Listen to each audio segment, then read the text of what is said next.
Assalamualaikum warahmatullahi wabarakatuh. Selamat pagi Pak Adib. Pada pagi hari ini saya akan mempresentasikan hasil dari proyek WAS akuntansi.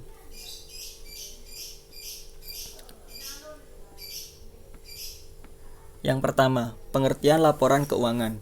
Secara umum, laporan keuangan adalah laporan yang berisi pencatatan uang dan transaksi yang terjadi dalam bisnis, baik transaksi pembelian maupun penjualan, dan transaksi lainnya yang memiliki nilai ekonomi dan moneter. Laporan keuangan dibuat untuk mengetahui kondisi finansial perusahaan secara keseluruhan, sehingga para stakeholder dan pengguna informasi akuntansi bisa melakukan evaluasi dan cara pencegahan dengan cepat dan tepat jika kondisi keuangan usaha memiliki masalah atau memerlukan perubahan. Yang kedua, yaitu tujuan laporan keuangan.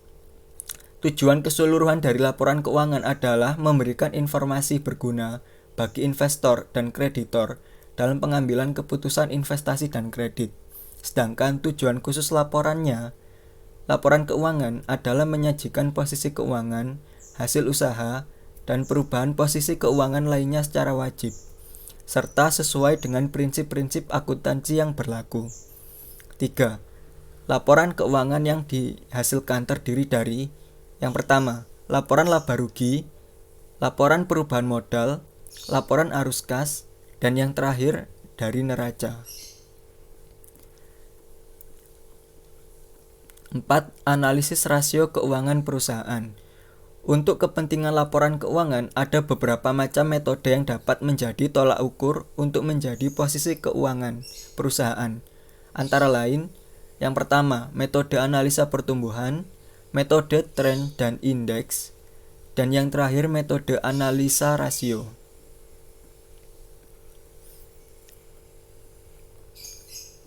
Dan saya menggunakan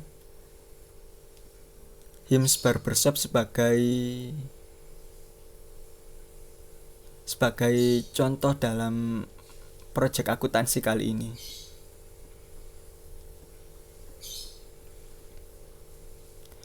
Analisis laporan keuangan. Analisis laporan keuangan atau financial ratio adalah alat analisa yang berguna bagi perusahaan untuk memberikan penilaian kinerja keuangan didasarkan pada data perbandingan masing-masing pos yang terdapat di laporan keuangan, seperti laporan neraca, rugi, laba, dan arus kas dalam periode tertentu. Menurut Ferry Renaldi, ada 4 analisa laporan keuangan, antara lain rasio likuiditas, rasio profitabilitas, rasio solvabilitas, dan yang terakhir yaitu rasio aktivitas atau activity ratio, di mana saya menggunakan rasio likuiditas dan juga rasio solvabilitas. Yang pertama, rasio likuiditas digunakan untuk mengukur kemampuan perusahaan guna memenuhi kemampuan finansialnya dalam jangka pendek. Ada beberapa jenis rasio likuiditas, antara lain: yang pertama, current ratio, rasio untuk mengukur kemampuan perusahaan dalam membayar kewajiban finansial jangka pendek dengan menggunakan aktiva lancar. Rumusnya yaitu aktiva lancar dibagi hutang lancar dikalikan 100%, di mana aktiva lancarnya itu berjumlah 14.750.000 dibagi hutang lancar sebesar 12.670.000. Jumlah hutang lancar 12.670.000 dikalikan 100% sama dengan 116. Di mana semakin tinggi nilai current ratio, maka semakin besar peluang perusahaan untuk memenuhi kebutuhan jangka pendeknya. Dan barbershop ini memiliki nilai current ratio sebesar 116. Artinya barbershop ini memiliki kemampuan yang cukup baik untuk memenuhi kebutuhan jangka pendeknya. Yang kedua, ada cash ratio.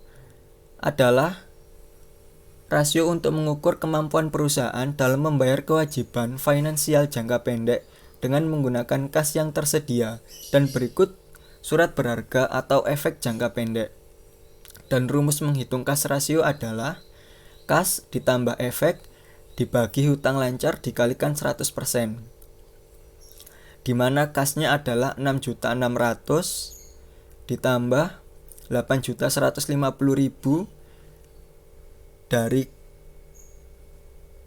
dari piutang, perlengkapan, dan juga persediaan, dibagi hutang lancar sebesar 12.670.000 dikalikan 100%, dan hasilnya adalah 116. Sebuah barbershop tidak memerlukan menyimpan uang terlalu banyak, akan lebih baik disimpan dalam tabungan atau berupa yang lainnya. C yaitu quick ration atau acid test ratio. Rasio untuk mengukur kemampuan perusahaan dalam membayar kewajiban finansial jangka pendek dengan menggunakan aktiva lancer yang lebih liquid atau liquid assets. Rumus menghitung quick ration adalah aktiva lancar dikurangi persediaan dibagi hutang lancar dikalikan 100%, di mana aktiva lancarnya sebesar 14.750.000 dikurangi persediaan 900.000 dibagi hutang lancar sebesar 12.670.000 dikalikan 100% sama dengan 109. Quick rasionya melebihi 100%, yaitu di angka 109. Angka tersebut bisa dinyatakan cukup baik bagi sebuah barbershop. Yang kedua, ada rasio solvabilitas atau leverage ratio. Rasio untuk mengukur seberapa besar kemampuan perusahaan memenuhi semua kewajiban finansial jangka panjang. Ada beberapa jenis rasio solvabilitas, antara lain yang pertama yaitu total debt to assets ratio. Rasio untuk mengukur kemampuan perusahaan dalam menjamin hutang-hutangnya dengan sejumlah aktiva yang dimilikinya. Rumus menghitung total debt to assets ratio adalah total hutang dibagi total aktiva dikalikan 100%, di mana total hutangnya berjumlah 12.670.000 dan total aktivanya 26.450.000 dikalikan 100% sama dengan 48.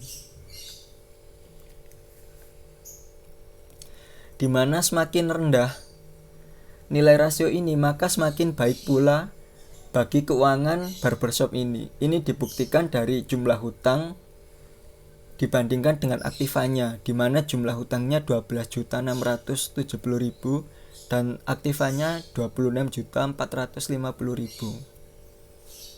Yang kedua yaitu total debt to equity ratio. Rasio untuk mengukur seberapa besar perusahaan dibiayai oleh pihak kreditur dibandingkan dengan equity. Rumus menghitung total debt to equity ratio adalah total hutang dibagi modal sendiri dikalikan 100%.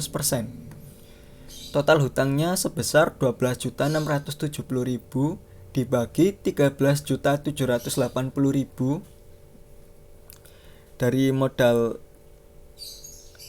pemilik dikalikan 100% dan hasilnya 92.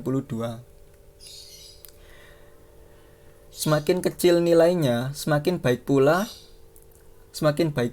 bagi barbershop ini. Ini menandakan kurangnya kemampuan barbershop dalam membayar jangka panjangnya. Lalu kita sampai pada kesimpulan.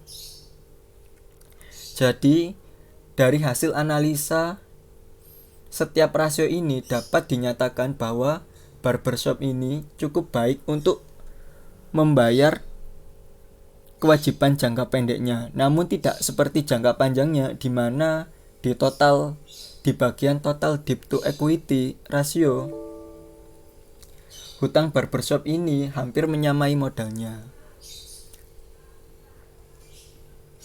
Sekian presentasi dari saya.